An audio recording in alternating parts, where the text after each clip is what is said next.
बर' ब्रह्म धोरोमनि फार्स्ट जैग' होजेननाय जायगा बे जायगायावनो फार्स्ट जैग' होजेननाय जादों आरो दिनैहाय बे हाखौ अफिसियेलि डनेसनबो खालामसिगोन हा बिगुमाया बाहाय ब्रह्म धोरोमनि नेमखान्थिजों फार्स्ट टाइम हाबा होजेननाय जायगा बाहाय जोङो दा बेखौबो नायनोसै नानिल' जोबनो थाङा आरो ना नाया हायखांगाफा खबाइखा नङा नंगौ हायखांगाफा खबाइफा नङा गैला गोदोनि समावसोमोन ना हायखांगाफा खबाइफाया दानि जुगाव गैला खोलि जुग उजिबाय ओंखायनो गैला ना हायखांगाफा खबाइफाया गैला खोलि जुग औ दानि जुगाव बेबायदि संनायखौ नुलाब्रा गेस फैनानै बेबायदि बनबो मोननो थांलाना गोम जाखायोना अरा अरखि बेनोना दैनि हागाबुसा बिलोनि सारेसर बिलो सारायसर बिलोनि मैगं जाहैदों बियो कफि आलु गाजर मोनजोब्बायानो एसेल'सै ना हेल' खुलुमबाय नोंथांमोनखौ बनागुरि गामियाव बरायबाय थिपकाय रुपसि एयारपर्ट खाथियाव बे बिलोखौ मा होनोथाय सारायसर बिलो ओरैबायदि फेमास ओरैबायदि गिदिर गिदिर नाम होनो बनागुरि गामि बियो बर' ब्रह्म धोरोमनि थाखाय मोनसे जारिमिनारि गामि मानो होनबा बे बनागुरि गामियावनो बर'नि ब्रह्म धोरोम फार्स्ट जैग' होजेननाय आरो ब्रह्म धोरोमनि नेमाव फार्स्ट हाबा होजेननाय बे बनागुरि गामियावनो दिनै बे बनागुरि गामिया 120थि मागो पुर्निमानि फुजा खालामनाय जादों 120 इयार्स जाबाय बे मागो पुर्निमा फोरबो फालिनाया दा लैहोर लैहोर बयबो फैदों नै बे फालिनायाव आंखौबो लेंहरदों दा नोंथांमोननो देखायनो नाजानोसै बे खुंगा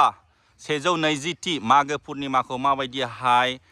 बिथांमोनहा फालिदों जोंहा नै आदा दङ आदामोनहानो आंखौ खावलायदों दा आङो फैबाय थ' नायलांनोसै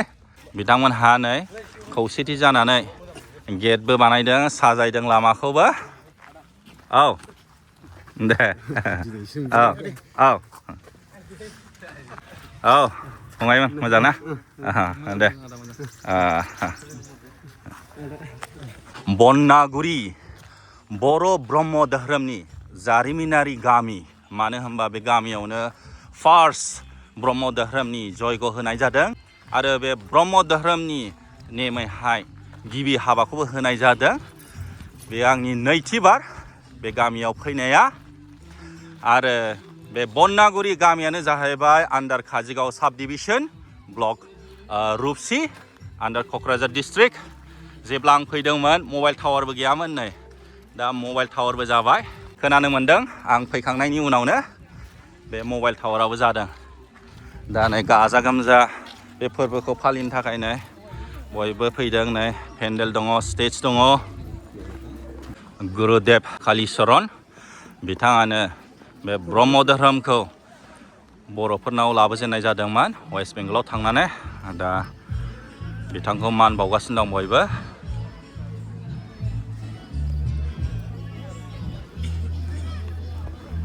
गामि नाङैनो बयबो फैदों ने साहा मोनलोंबाय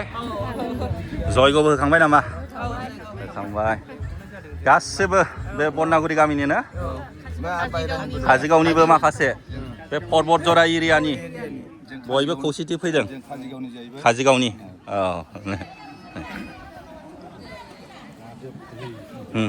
नोंस्रालाय बबेनिफ्राय ए बोरसिजरा काजिगाव मादैमोनहालाय मा मा जायगानिफ्राय फैदों गसाइगाव गसाइगावनिफ्रायबो सफैबावबाय गसाइगाव ओमफ्राय नोंसोरथ' लकेलनि जागोन बनागुरिनि आलासिफोरखौ सिबिदों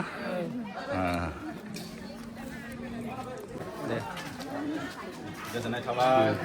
बर' ब्रह्म धोरोमनि फार्स्ट जैग' होजेननाय जायगा बे जायगायावनो फार्स्ट जैग' होजेननाय जादों आरो दिनैहाय बे हाखौ अफिसियेलि डनेसनबो खालामसिगोन हा बिगुमाया दा आं एसे हाबलांसै सिङाव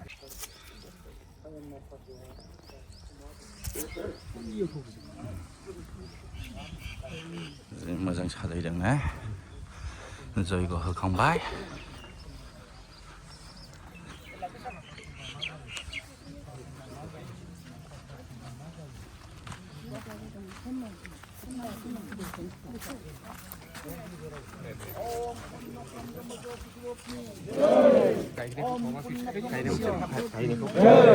Om Punna Brahma Jyoti Sirupni Jai. Om Surasa Brahmani Jai. Om Surasa Brahmani Jai. Om Surasa Brahmani Jai. Srimad Gurudev Kaliswaram Brahmo Apani Jai. Srimad Gurudev Kaliswaram Brahmo Apani Jai. Dine Gibi Kuntia Gaijan Naini Jai. Brahmo Mundelunata Dine Gibi Kuntia Gaijan Naini Jai. Brahmo Dharamni Jai. Bicho Santini Jai. Buluk Gajanni Jai.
खुलुमबाय अपाबोर दिनै नैबे गोथार सान मागि पुर्णिमा 1906 सनाव कालीचरण गुरुदेव आफाया बे जायगायावनो कलकातानिफ्राय फणिभूषण चेटार्जीखौ लाबोनानै बे जायगायाव प्रथम महायज्ञ होजेननाय जादोंमोन। बे समाव बे हानि बिगुमा जादों करण मण्डल, चरण मण्डल, लसन मण्डल। बे आफामोनहा राजाजों रुपसि जमिदार राजाजों उच्छेद खालामजानानै आफामोनहा पाताकाटाव खारनानै थाहैनांदों। बिनि उनाव बे आफा नैबे हाया नैबे आफा हरेश ब्रह्मनिनो बे हाया जाहैबाय मालिक। दा बे आफाया धोरोम ब्रह्म धोरोमखौ गोसोआव गोरबोआव बिखायाव लानानै दिनै बे आफाया नैबे जायगाखौ मन्दिर लुनो थाखाय धोरोम आफादनो हगारफिननाय जाहैबाय आफामोन। दा बेवहाय जोङो हानायखिनि जों मन्दिर लुनो थाखाय सानदों आफामोन। दा बेवहाय हानाय बेसेबांखिनि हागोन बेसे गिदिर लुगोन आफादा बोरैहाय मावलांगोन बे आफादनि दायित्व आफाफोर। दुलाराय जोंनि ब्रह्म धोरोम आफादनि जेसेबां भक्तफोर दङ बेवहाय गोबाङानो दायित्व गोनां जागोन होननानै आं आसा खालामो आफामोन। जोङो बेहाय सिमोननिफ्राय बे जयग'खौ होजेनग्रोदों आरो बे जयग'नि दारै जे गुरुदेव कालीचरण ब्रह्मआ जोंनि बर' जाथिखौ बर' माहारिखौ जौगाखांनायाव क'पारेसन बा मोनसे लामा दिन्थिदों, लामा दिन्थिगिरि पायनियार्स अफ दा बर्डर्स होनना बुंजायो। दा बेखौ बियो बे जयग'नि दारैनो जोंनि बर'खौ लामा दिन्थिग्रोदों। दा बे खार'नै ब्रह्म धर्मनि जत्त दङ, जत्त बर' माहारि दङ, बर' हारि दं, आं सानो जे बे जायगाखौ जोङो मोजाङै मोजां नायनांगौ, बेनि रैखाथिनि आरो बेनि डेभेलपमेन्टनि बेनि जौगाखांनायखौ बयबो नोजोर होनांगौ। खार'ना जाहैबाय ब्रह्मआ बा बर' जाथिया मोनसे मेगन नुनाया बे गुरुदेव कालीचरण ब्रह्मआ प्रथम बेहाय जग्य होजेननानै बर'आ गासिबो सर'नायाव हाबनायनिफ्राय बर'आ गासिबो दस्रा बांगाल मुस्लिमा दस्रा धोरोमाव बारस्लायनायनिफ्राय रैखा खालायनानै बेहायनो प्रथम जग्य होजेनदों। प्रथम जग्य होजेननाय माने बियो जोंनि जोनोमफुरि, ब्रह्म धर्मनि बा बर' माहारिनि जोनोमफुरि, जोनोम जायगा बियो। आरो बे जायगाया जोंनि जोनोम जायगा। ओंखायनो जारा बर' जाथि बा ब्रह्म धर्मनि मानसिया बे फैनांगौ, बेनि डेभेलपमेन्टनि जौगाखांनायखौ बेनिफ्रायनो स्टार्ट खालायनांगौ आरो बेखौ नोजोर बोनांगौ। दा गुरुदेव कालीचरण ब्रह्मआ बेनिफ्रायनो ब्रह्म धर्मखौ सृष्टि खालायदों, बेनिफ्रायनो प्रसार खालायदों, बेनिफ्रायनो प्रहार बिस्तृत खालायदों। बर' जाथि रैखाथिनि थाखाय राजखान्थियाव बिथिङाव नोङो समाजखान्थिनि बिथिङाव, शिक्षा नीतिनि बिथिङाव गासिबावबो अल राउन्ड डेभेलपमेन्टनि थाखाय सेस्था खालायदों। बे गुरुदेव कालीचरण ब्रह्मआ प्रथम ट्राइबेल बेल्ट नांगौ होननानै माबादों मेम'रेन्डाम टेर'न्डाम साइमन कमिसनाव थानानै मेम'रेन्डाम होदों बर' जाथिया नङाबा एखेबारे मोनसे क्रिमिनाल रेस होननानै बुंजादोंमोन बे क्रिमिनाल रेसखौबो जों बर' जाथिया क्रिमिनाल रेस जानो हाया जोंनो बेखौ नाखस खालायनांगौ होनना नाखस खालायदों नङाबा बर' जाथिया बयनिफ्राय निकृष्ट जाति हिसाबै माबा रिकमेन्ड मोनबायमोन आरो बेनिफ्राय जोंनो शिक्षानि दारै जोङो बर' जाथिया जौगाखांगोन शिक्षानि थाखाय स्कुल कलेज स्कुल लुनांगौ होननानै बे स्कुलखौ लुदों नङामोनबा जों गोदोसोनाव थानांगौमोन शिक्षानि इम्परटेन्सखौ बुजिया जागौमोन आरो बर'आ समाजखान्थि राजखान्थियावबो नांगौ होननानै रुपनाथ ब्रह्मखौ उकिलनिफ्राय लाबोथारनानै राजखान्थियाव फैनांगौ नों मन्थ्रि जाथारनांगौ होननानै जोंनि बे लेन्ड रेभिनिउनि लेन्ड एक्ट बे जेखुनु लेन्ड रेभिनिउ जों ट्राइबेल बे लेन्ड ब्लकखौ बे धरननि खालायना लाबोदों नङामोनबा जोङो बे लेन्ड ब्लक गैयामोनबा दिनैहाय सारा बर' जाथियानो आलायाथिनाजोंमोन दस्राजों हा हुआ सिजाजोबगौमोन दाबो सिजागासिनो दङ दा जोङो बिराद अलखदाव गोलैगौमोन दा गुरुदेब कालिचरन ब्रह्मआ जेनाखि इक'नमिक डेभेलपमेन्टनि थाखाय बे फालांगि खालायनांगौ होननानै फालांगिनिबो मोनसे कमिटि दादोंमोन फालांगिनि मोनसे एस'सियेसन दादोंमोन आइजोआ डेभेलपमेन्ट जानो नांगौ आइजोनि थाखायबो कमिटि दादोंमोन ओमफ्राय जोंहा हस्टेल नांगौ स्कुल कलेजाव थांनायाव हस्टेल नांगौ होननानै धुब्रियावबो ब्रह्म बर्डिं हस्टेल दादोंमोन जोंनि टिकेयावनो बे स्कुल लुदोंमोन बालिका बर्डिं हिन्जावफोरनि इम्परटेन्स थाखाय बालिका बर्डिंबो लुदोंमोन टिकेयावनो हिन्जावफोरनि इम्परटेन्सखौ सोर होआ आरो जोंनि बर' जाथिया बर' हारिया निट एन्ड क्लिन जानांगौ होननानै दासो जोंनि उनाव 75 बोसोरनि उनावसो नरेन्द्र मदिया बे साफा खालायनांगौ स्वच्छ भारतनि मिशनखौ बिसोर दासो लाबोदों खिन्थु गुरुदेब कालिचरन ब्रह्मआ नोङो 75 बोसोरनि आगोलनो दा 80 बोसोर जाबाय 75 बोसोरनि आगोलनो 1906 बा बेसेबां जाखो 120 बोसोर जाबाय बेनि आगोलनो बियो बेखौ डिक्लेयार होखादोंमोन बर'फ्रा बिदि खालामनांगौ होननानै जौ लोंनाया गाज्रि होननानै बे समावनो बुंखादोंमोन शिक्षाखौ जोंनो नांथारगौ होननानै गुरुदेब कालिचरन ब्रह्मआ बे समावनो बुंखादोंमोन दा अल राउन्ड जखननाखि अल राउन्ड डेभेलपमेन्टआ नैबे बैनागुरि जाथिनिफ्राय जादोंबा बैनागुरि गामिनिफ्राय जादोंबा जोंनि बार्थ प्लेसआ बेनोबा बर' माहारिनि जौगाखांनायनि बार्थ प्लेसआ जोंनि न'खरा बेनोबा बेखौ जों मानो नासयनो बेथ' बिराद अन्याय जादों बेनो जत्थ' दं बर' जाथिया बर' माहारिया बे बैनागुरि गामिखौ इम्परटेन्स होनांगौ नङाब्ला जेन'बा बांगालफ्रा थांदो नायदो मक्का होननानै बुंबाथ' थैनानै थांनो नागिरो मक्का जोनोमसोर गावनि ख्रिस्टानफोरना नायदो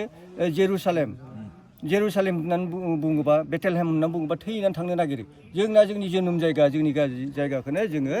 दाबो सिनायनो रोङाखै होमबाबो जों डेभेलपमेन्टआ बोरै जानो उन्नतिया बोरै जानो बेबायदिनो ज' फैनानै बर' जाथिया बे बैनागुरि गामियाव फैनानै बेनिफ्राय डेभेलपमेन्ट जादोंबा जोंनि जोनोम जायगाखौ नायनो फैनांगौ जोंनि जोनोम जानायखौ नों दहाय जेखौ होनदों बेहाय मोनसे टुरिस्ट स्पट जानांगौ बेहाय बयबो फैनांगौ बेहाय बयबो गुरुदेबनि आशीर्बाद लानांगौ आं बेखौ कामना खालायदों आरो दहाय होनदों जे बेहाय मन्दिरखौ बोरै लुनो बेखौ जोङो जाखागोन बेयो बोरै अट'मेटिक जाखायो जेनेबा जोङो जोंनि गुरुधामावबो अट'मेटिक लिडारफोर ओंखारदों मन्थ्रिफोर ओंखारदों डनेसन होग्रा ओंखारदों जोंनिफ्रायनो जों डनेसन होदों आरो नै दासो मोनसे खबर मोनदों आइ दङना बोरै बहा थांखो आइया ओरै फैनोसै बे दानो बे आइयानो मा नाम दंमोनलाय अरफुरानि ब्रह्मआ बेनो दानो आं दान होसिगोन बैहाय बेरा थेरा होनायखौ बै जे माबा मोनसे गांबा अन्थाइ खाम्बा दङ बेहाय बेरा होनायखौ आंनो दान होसिगोन होननानै दानो सिमान लाबाय आरो बेबायदिनो मेला सिमान लागोन अरफुरानि ब्रह्म बे गामिनि ना दा बेखायनो सरकारनिफ्रायबो जों रायलायगोन दाख्लै हाग्रामा महिलानिफ्राय जों रायलायदोंमोन बे होनदों जे नोंसोरो बे कन्ट्राक्टखौ बाद हो नोंसोर माबा कनसेप्ट पेपार खालाय मा खालामनांगौ डेभेलपमेन्टनि थाखाय कनसेप्ट पेपार होबानो आं बेखौ नायगोन आरोखि बेसेबां थाखानि प्रजेक्ट जागोन बेसेबां थाखानि डिपिआर बानायदो कनसेप्ट पेपार हो ओमफ्राय कन्ट्राक्टरफोरखौ बाद होनो बे मोनसे खोथा होदों आरोखि दा ओंखायनो नायनोसै दानि गभर्नमेन्ट गोदाना बेसेबां डेभेलपमेन्ट खालायो आगोलनि फुराना गभर्नमेन्टआथ' बिराद मन्दिरबो बिराद डनेसन हरदों बिराद दान होदों थारमाने डनेसन माने बे मोनसे स्किम ग्रेन्टस हरदों ग्रेन्टस एन्ड फान्ड हरदों गेस्ट हाउस होबोनांगोन गेस्ट हाउसनि थाखायबो कमिउनिटि हलनि थाखायबो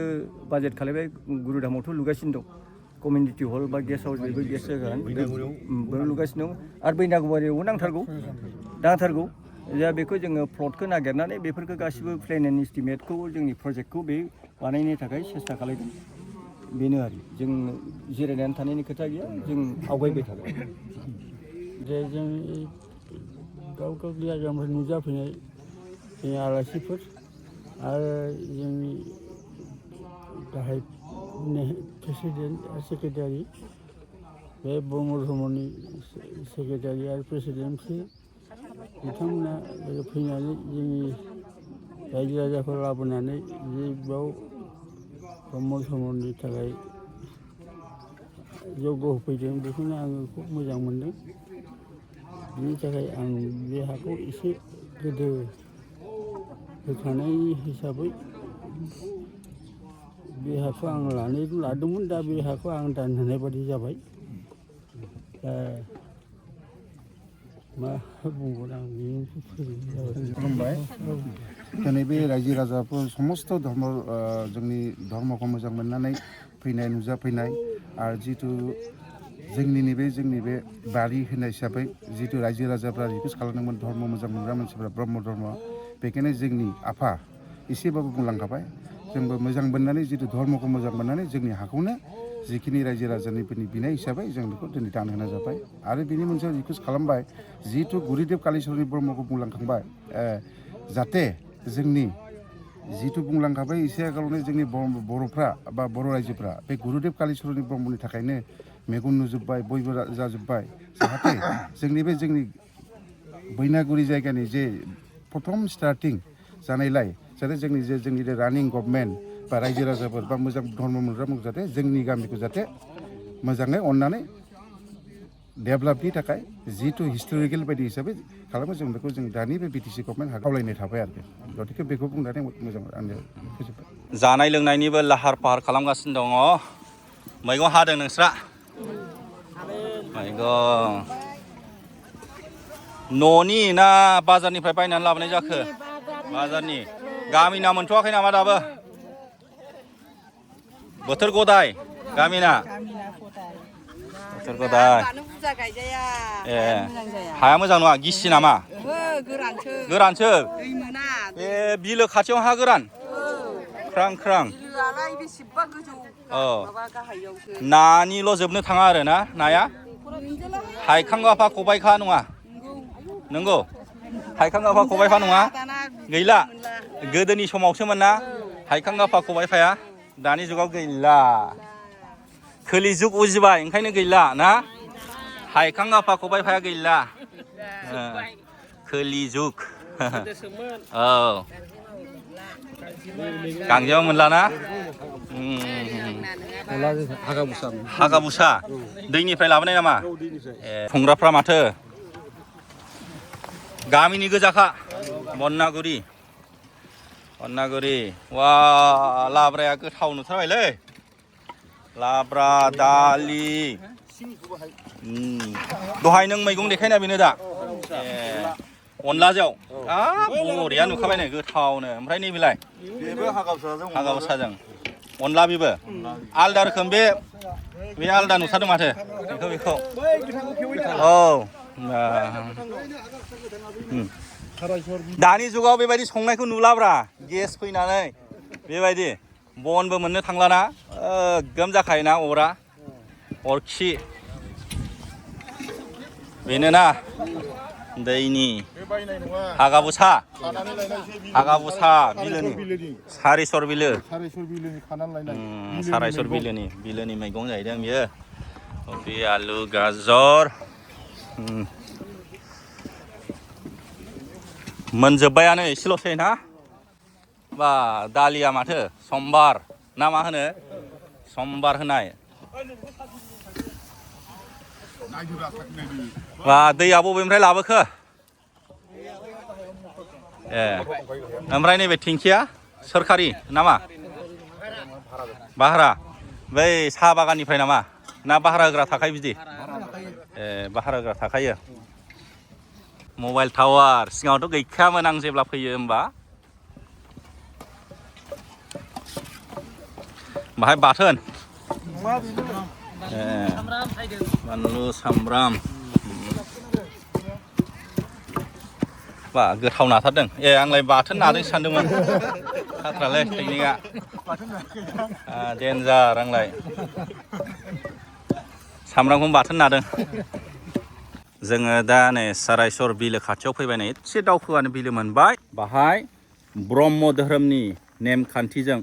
फार्स्ट टाइम हाबा होजेननाय जायगा बाहाय जोङो दा बेखौबो नायनोसै बेबो मोनसे जारिमिनारि जायगा ब्रह्म धोरोमनि जारिमिनारि जायगा दा नै बयबो फैनानै नायफैदों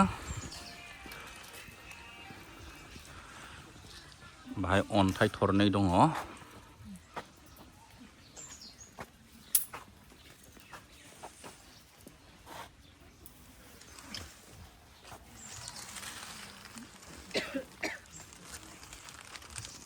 सारा एसे बे अन्थाइनि सोमोन्दै फोरमायना होदो जाहाथे नायगिरिफ्रा एसे बुजिनो हानाय बायदि। जोंनि बे दिनै बे बैनागुरि गामियाव जोंनि ब्रह्म गोदो गोदायनि जों उन्दैयाव मिथिनाय मथेबा आबै आबौनि खोथालांनाय मथेबा बेयावनो जोंनि ब्रह्म धोरोमनि हाबानि नियम खान्थिखौ बे नैबे अन्थाइ थनैयानो हिसाबै साखि दोननानै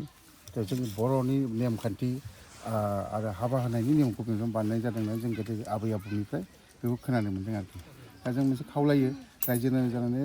माने धोरोम मोजां मोनगिरि ब्रह्म धोरोम जानानै जोंनि जाहाथे गोदो गोदायनि बे आबै आबौनि होलांनाय बुस्थुखौ जाहाथे जोंनि दानि BTC सरकारनि हाग्रामा सार बिथाङा जाहाथे जोंनि बे माबाखौ जोंनि बे गोदोनि नियम खान्थि दोनलांनाय आबैमोन दोननायखौ जाहाथे जोंनि माबाखौ एसे नोजोर होयो बेनि थाखाय खावलायनाय जाबाय आरोखि।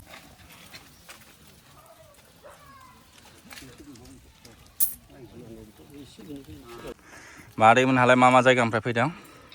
काजिगाव दलं जरानिफ्राय फैदों। काजिगाव गासिबो काजिगाव गोजा नामा? फटबट जरानि बासबारि फटबट जरा ओनसोलनि गोजा गासिबो हाजो ओनसोलनि। सिख्लाफ्रा केमेरा नुनानै थाखुमाबायसो मा जायगानिफ्राय फैदों? बेयाव नाव नायदों। बैनागुरिया मोनसे जारिमिनारि जायगा 1906आव बेयाव फार्स्ट जायगा होजेनदोंमोन पनेन्द्र नाथ चेटार्जीनि पुरहित खालामनायाव। दा जोङो लुबैदों नैबे जायगाया प्रिजार्भ जानांगौ आरो बे मोनसे रिलिजियास टुरिस्ट स्पट जानांगौ। दा बिदि हिसाबै आङो दानि BTC सरकारनिसिम मोनसे खावलायनाय थादों बे जायगाखौ प्रिजार्भ खालामनो थाखाय आरो लोगोसे बे जायगाखौ जाहाथे रिलिजियास टुरिस्ट स्पट खालामनो हायो बेनि थाखाय गुरुदेबनि मोनसे रुपानि मुसुखा बेयाव गायसननो हायोब्ला जोबोरै मोजां जायो आरो लोगोसे मोनसे मोजां डिजाइननि जुदि मन्दिर बानायनो हायोब्ला मोजां जायो आरो बानायनांगौ होननानै आङो रिकुवेस्ट खालामदों खावलायदों। मोनसे रुपानि मुसुखा आरो मन्दिर आरो लोगोसे आलासि जिरायसालि बेयाव खालामनांगौ। बे जायगाखौ रैखाथि होनो हायोब्ला गोबां रिसार्च स्कलारफोर फैगोन निस्सय बेयाव आरो फरेननि मानसिफ्राबो बेयाव फैगोन। दा बेयाव फैयोब्ला बिथांमोनहा रिसार्च खालामनो मोनसे खाबु मोनगोन आरो रिसार्च खालामनायनि गेजेरजों गुरुदेबनिल' बाथ्रा नङा जे बेयाव बर' हारिनि राव थुनलाइ हारिमु गासैबो बाथ्राफ्रा गोसारगोन आरो गोसारनांगौनि जोबोरै गोनांथि दङ। मानो होननानै बुङोब्ला नैबे जायगायावनो बैनागुरियावनो फार्स्ट जयगाहुति होनायनि बै समनिफ्रायनो बर'नि मोनसे थामोनथाखौ रैखाथि खालामनायनि मोनसे ग्रेट इनिसियेटिभमोन बियो। बेनि सिगाङाव जोंनि समाजाव मोनसे गुलाय गुजाय थासारि फैदोंमोन आरो राव थुनलाइ हारिमु बिथिङाव मोनसे खैफोद गोनां थासारि फैदोंमोन। नाथाय बैफोरखौ रैखाथि होनो थाखाय गुरुदेब कालिचरन ब्रह्मआ ब्रह्म धोरोमखौ गाव 1905 मायथाइयाव आजावजेननानै 1906 मायथाइनिफ्राय फोसावजेननाय हाबाखौ बे खामानिखौ मावजेनदों। दा आंनि रिकुवेस्टआ बेनो आरो लोगोसे क'क्राझार जिल्ला ब्रह्म धोरोम आफाद, पर्बतजरा जिल्ला ब्रह्म धोरोम आफाद बे मोननै जिल्लाया जिहेतु खाथि खाथि बे मोननै जिल्लायाबो जाहाथे नैबे बैनागुरिनि रैखाथिनि थाखाय खामानि मावो बेखौ आं लुबैदों। थांनाय बोसोराव मोनसे हाबाफारि जादोंमोन बेयाव जारिमिननि साखि बैनागुरि होननाय मोनसे मेगाजिनबो ओंखारदों आरो देग्लायबो निस्सय नैथि बिसान ओंखारगोन आरो बेनि गेजेरजोंनो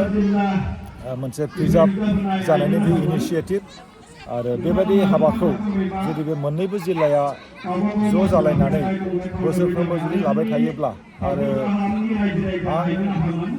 बा गुबुन सोरबा सासेया बा बैबो सोरबा सासेया जुदि बोसोरफ्रोमबो बेयाव फैजेनोब्ला बे फैबाय थानाय हाबाखौ जुदि जोङो खालामजेनोब्ला अब्ला गुबुन हारिनि मानसियाबो निश्चय बेयाव फैगोन आरो बेनि गेजेरजोंनो प्रिजार्भ जागोन होननानै आंहा मोनसे मिजिंथिनाय दङ।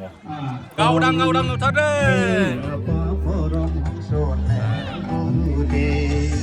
आंगोनिबो आंगोसिन मा सिन्था रंजानांगौ मा सिन्था आंगोनिबो आंगोसिन जोंनि जिउनिनो आफा नोंनि मुङानो आफा अमर जानानै थागोन बे मुलुगाव नोंनि मुङानो आफा अमर जानानै थागोन बे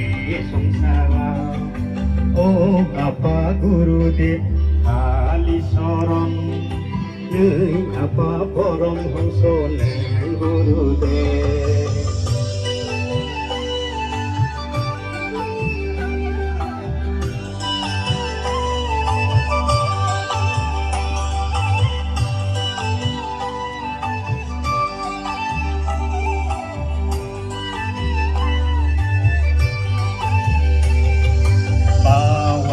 बावनो हाया अ आफा नोंजों अरायबो बावनाय नङा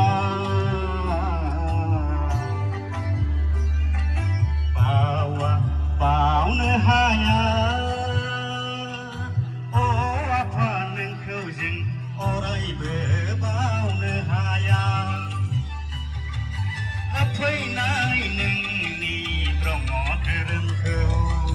सिबिलांगोन फुजिलांगोन जिउ सोलेर बावसोमनानै फैनाय नोंनि ब्रह्म धोरोमखौ सिबिलांगोन फुजिलांगोन जिउ सोलेर बावसोमनानै नागार हाया एंगार हाया सैथो सनातननि ब्रह्म धोरोमखौ ओ आफा गुरुदेव कालीचरण नै आफा परम हंस नै गुरुदेव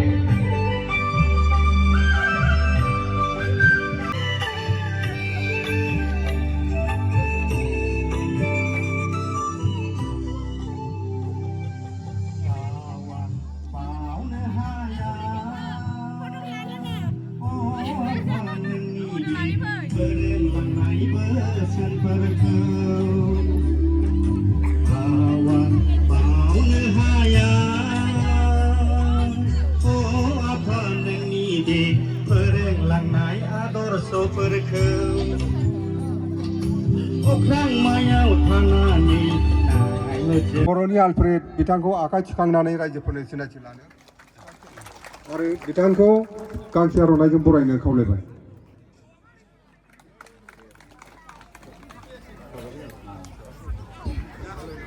खुलुमबाय बयखौबो बाहाय नुजाफैनाय आलासिफोर आं फंनैसो बुंनो सानदों नोंथांमोनहा बिराद लाखि बे बैनागुरि गामिनि थागिबिफोर मानो होनबा बेयो मोनसे जारिमिनारि गामि ब्रह्म धोरोमनि गिबिसिन फार्स्ट टाइम जयग'खौ बाहायनो होनाय जादों आरो लोगोसे ब्रह्म धोरोमनि नेमखान्थिजों जुलिखौबो बाहायनो होजेननाय जादों। गोबांथार मानसिफ्रा ब्रह्म धोरोमखौ फालियोबाबो मानियोबाबो मिन्थिया बबे गामिनिफ्राय बबे जायगानिफ्राय जागायजेनदों मानो होनबा गोदो ससियेल मिडियाफोर गैयामोन बेनि जाहोनाव गोबांथार मानसिफ्रा मिन्थियाखै दानि जुगाव ससियेल मिडिया जाबाय बे ससियेल मिडियानि गेजेरजों लासै लासै मिन्थिबोनो मोनगासिनो दङ आरो नैबे हाबाफारि बे जथुमा बेयो नैथि जथुमा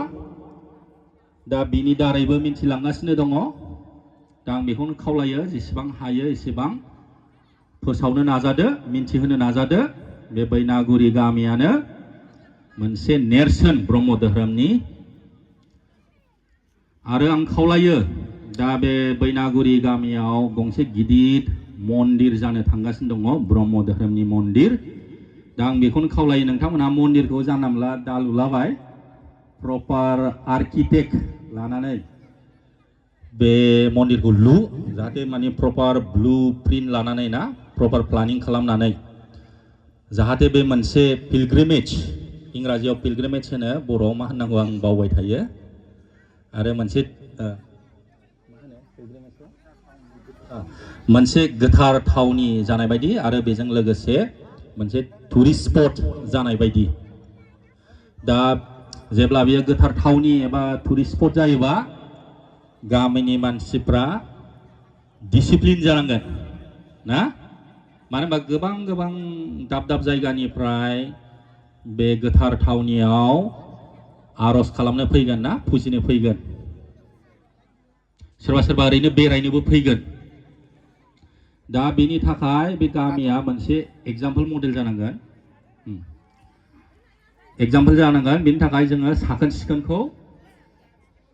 इम्परटेन्स होनांगोन मोनफ्रोमबो न'आव डास्टबिन थानांगोन डास्टबिन बाहायना बाहाया डास्टबिन थाथारनांगोन जोंनि बर'फ्रा बेनो आं बिराद लाजिनाय मोनो जोंनि बर' हारियाव दाबो डास्टबिना मा बुजिया गार'फोरनि गामियाव थाङोबा नोंथांमोनहा नुयो लामायाव बयनिबो दरखं डास्टबिन नुयो आरो बिसोरो हाग्रा एवो लामाखौ साफा खालामो दा बेनि थाखाय जोङो साखोन सिखोन थानांगोन गामिखौ मोनसे मडेल भिलेज बायदि खालामनो नाजानांगोन दा समा बांद्राय गैला आं बेखौनो खावलायो नोंथांमोनहा एसे डिसिप्लिन जानो नाजादो आरो न' बांफोरखौ साखोन सिखोन दोनदो आरो फुल बिबार बारि गायनानै एसे समायना रमायना खालामदो गोजोनथोंसै ओम पूर्ण परब्रह्म ज्योति स्वरूपाय सोरजिगिरि इसोर आङो क'क्राझार जिल्ला दुलाराय ब्रह्म धोरोम आफादनि गाहाय नेहाथारि आरो जोंहा नैबे गुरुदेव कालीचरण ब्रह्म जे बैनागुरियाव जे प्रथम जयग' होजेननाय जायगा बेयावबो मोनसे जोङो आफाद दानानै लादों बे आफादानो जाहैबाय बैनागुरिनि साखि बेनिबो आङो गाहाय नेहाथारि दा बेहाय जोङो नैबे बैनागुरिनि साखि जे आफाद बे आफादा जोङो थांनाय बोसोरनिफ्राय फालिदों दिनैहाय नैथि खेब बे नैथि खेबनि गेजेरजों जों सावरायलायनानै थांखि लादों दे दा जोङो जे बिटिआर गभर्नमेन्ट बा आसाम गभर्नमेन्टनावबो जोङो माखासे जिनिसखौ एप्रच खालामनानै जा माबा मोनसे बेहाय जोङो टुरिजिम प्लेस खालामनो हायो नामा होननानै जोङो सावरायलायदों आरो जोङो माखासे दानि मा होनो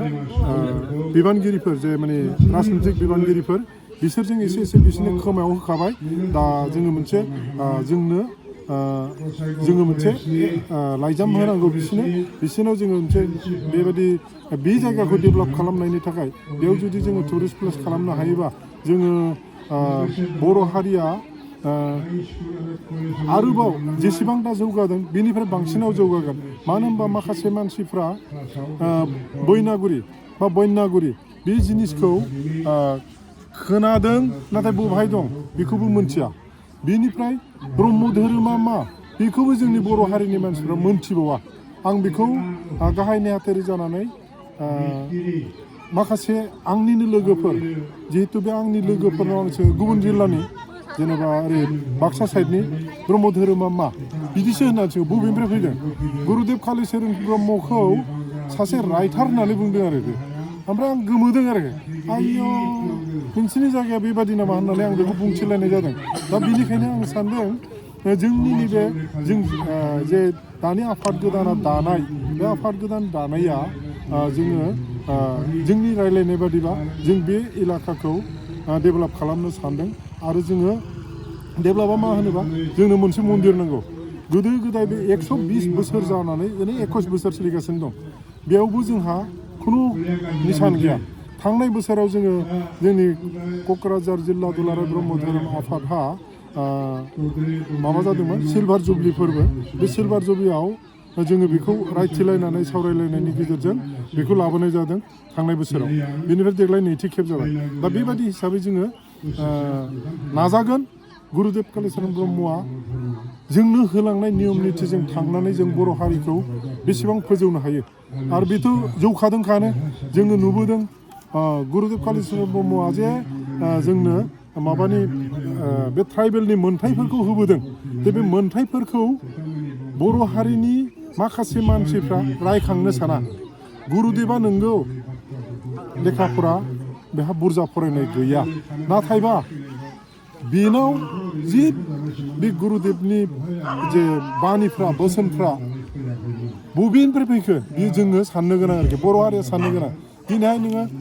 ट्राइबेल एन्ड ब्लक बिसोरखौ सोर होखो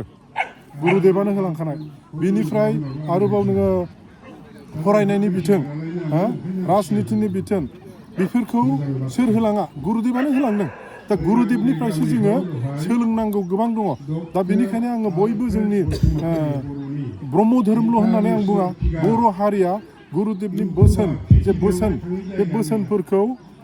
फरायनांगौ नायनांगौ बयखौबो फरायनो थाखाय आं बेखौ खावलायहरगोन दायो इंराजिनि नांगौ ना बर'नि नांगौ ना बांलानि नांगौ जों गासिबो दैथायनो हायो आरो बेखौ दा जोंनाव दङ बेफोरो एभेलेबल नङाबाबो दङ होननानै जोङो बेखौ जोंबो बेखौनो फरायनानै बे बिजाबफोरखौनो फरायनानै जोंबो गुरुदेबनि नियम नितिखौ दिनैसिम फालिबोबाय थादों आं गोबाव हले नङा खिन्थु आंनि न'खराबो बाथौमोन होननानै आं बुंनानै लागोन खिन्थु बै समावबो आङो बे आंनि आफाया जे बाथौ फालिबाय थादों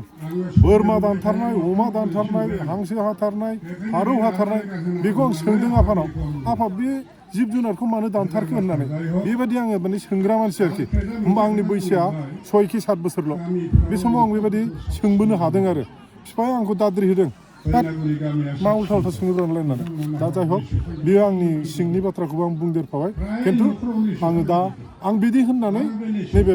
जोंनि बे बाथौ धोरोमखौ जों नागाराखै आरो गुरुदेबनि जे बोसोनफोर दङ बाहाय बाथौनि माखासे नियम खान्थिया हाबफानानै दङ बै जोंनि बिजाबाव जों बे बिजाबजोंनो थाङो बाथौनि जोङो एगेन्स्ट नङा बाथौजों जोंहा जेबो सोमोन्दो गाज्रि गैया फुजिनाया फुजि भगबानखौ मोननो थाखाय लामाया गावबागाव साननायजों फुजिलांनायसो बेखौ आं बुंगोन आरो दा आंनि मथेबा गुरुदेबानो बर'नि गिबिसिन गियाननि सोरां होग्रा दिन्थिगिरि सोरजिगिरि होननानै बुङोब्लाबो बांद्राय बुंनाय जानाय नङा खोमा आं बेखौ मोनथिगौ आं जेनोखि गुरुदेबनि बिजाबफोरखौ फरायनायाव बेखौनो मोनदों आरो जोंनि अधिष्ठाता गुरुफोर माबामोन बिसोरो जोंखौ बेबायदिनो फोरोंबाय थानायखाय जोंबो बेखौ बुंनो थाखाय जोंहाबो एसे खाबु मोनबाय दा जोङो आसा खालामो जोंनि बर' हारिया गुरुदेबनि नियम नितिखौ लानानै गासिबो फालिलांजोबनो हायाबाबो फरायनानै गोसोआव लानो रोंनांगोन गोसोआव होनो रोंनांगोन दा बेखौ आं बुंबाय दा आइ आफामोनहा बेसेबां जोंनि बे गुरुदेबनि बोसोनफोरखौ दिनैथ' जोङो बिराद साननाय दङ जोंनि सासे दायो बयनिफ्राय साबसिन होननानै बुङोबाबो दाय गैया थारमाने बे बाबाया जाबाय डक्टर अजित बर' बियो इंराजिनिबो लिरबाय बर'निबो लिरबाय एसामिसनिबो लिरबाय बे गुरुदेबनि जिउ जारिमिनखौ आरो मोनसे दा बिजाब दिहुनदों बे बिजाबा अलरेडि बेखौ मा जोङो दिल्लीयावसो साफायदों दिल्लीनि मानसियासो साफायनो लांदों बे लेखाखौ जोंनि आसामनि नङा दिल्लीनि मानसिया लांदों बे दिल्लीनि मानसिया लांनानै बिसोरो आं संगठन बे साफायग्रा माबानि नामखौ मिथिथ'लिया नाथाय बियो अल माने प्रिथिबियाव फाथायनो हानाय बिस्रा सक्ति दं जाहैबाय आरोखि दा बेनो जों हरबाय दा बे हरनाया बावैसो समनि गेजेरावनो जोङो बेखौबो मोजां डेभेलप जालांगोन होननानै जों सानदों आरो जोङो जेसेबां हायो बे गोरों गोरा जोंनि बे डक्टर लिरग्रा बिथांमोनहा जुदि सापर्ट होबाय थायोबा जोंथ' सिबिनायाव खम खालामा बेबायदियै जोङो मोजाङै मोजां खुंफुंलांनो हागोन बा जौगालांनो हागोन बर' हारिया आरो देरगाबावनो हागोन बेखौ मिजिं थियो जुदि जोङो खौसेयै फालिलाङोबा आं बेखौनो बुंबाय आरो आंनि बुंनायखौ आङो आंनि गोसो गोरबोनिफ्राय जोबोद रोजा रोजा साबायखर बावबाय जोंहा देरहासार सार बग्रिबारि सार्कोल अफिसाव मावो बर' बाबु आरो जोंहा नै आदामोन दङ नै आदामोन गासिबो आङो लोगो मोनदोंमोन गसाइगाव जेब्ला हाबा जानो थांदों आंनि सासे लोगोनि फंबायनि बे समावहाय आङो सारखौ लोगो मोनदोंमोन नैबे आदामोनखौ ओमफ्राय सारमोनहा आंखौ खावलायदों जोंनि गामियाव फै ओरैबायदि प्रग्राम फालिनो थांगासिनो दं होननानै दा खावलायनायखाय आं फैदों दा सारमोनहा गावसिनि गामिनि डेभेलपमेन्टनि सोमोन्दै बिराद सानो मारैहाय गावनि गामिखौ डेभेलप खालामहोनो हागोन आंनिफ्रायबो आङो बेखौनो खावलायो नोंथांमोनहा क'पारेट खालाम दाथ' बे बैनागुरि गामिखौ मिन्थिनो नाजागासिनो दङ लासै लासै मानो होनबा बाहायनो फार्स्ट ब्रह्म धोरोमनि जयग होजेनदों आरो ब्रह्म धोरोमनि नेमखान्थिजों जुलिखौ होजेनदों दा नोंथांमोनहा आरोबाव बे गामिखौ गोजौनिफ्राय गोजौआव लांनोबा नोंथांमोनहा डिसिप्लिन जानांगोन नोंथांमोनहा डिसिप्लिन जा गामियाव दाखोर दाला दागार प्लास्टिकफोरखौ दागार गावबा गाव न'आव साव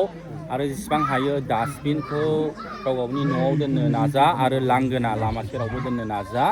बेनिफ्राय बे अखा बोथोरफ्राव बिराद हाग्रा दुयो अननानै जेसेबां हायो रायजोयैनो ओंखारनानै लामाफोरखौ एवनो जों सोलोंनांगोन गार'फोरनिफ्राय खासिफोरनिफ्राय दा नैबे बैनागुरिया मोनसे टुरिस्ट स्पटआनो जाबाय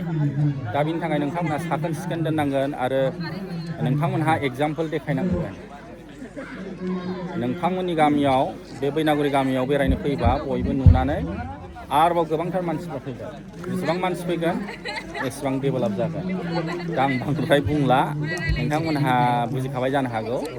गार'फोरनि गामियाव थाङोबा राभाफोरनि गामियाव थाङोबा नोंथांमोनहा नुयो गामिखौ ओरैबायदि साखोन सिखोन दोनो दा जोंबो सोलोंनो नाजानांगोन बर'फ्राबो बे बैनागुरि गामिल' नङा जेसेबांखि बर' गामि जोङो सोलोंनांगोन अब्लासो जोङो वार्ल्डआव फेमास जागोन आरो जोङो मुगैजानाय नङा अब्लासो जोङो लेथ्रा साखोन सिखोन थायाबा मुगैजागोन once again thank you so much sir thank you